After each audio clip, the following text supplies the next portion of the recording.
gala tayo.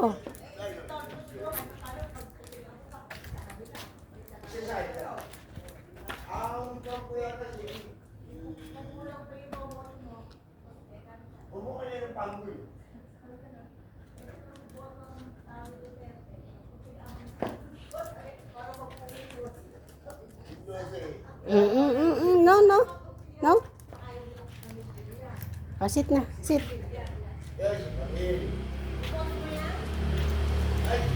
Kasi si Camille, 3 years before, marami na siyang tinulungan.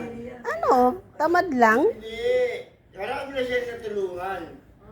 Yung pala, may purpose siya talaga, napapalitan niya yung nanay niya. Tapos ang sentro ni Cynthia, kaya yung anak nagpapalit. Ang anak niya si Camille, kung nagsipungan, di ba?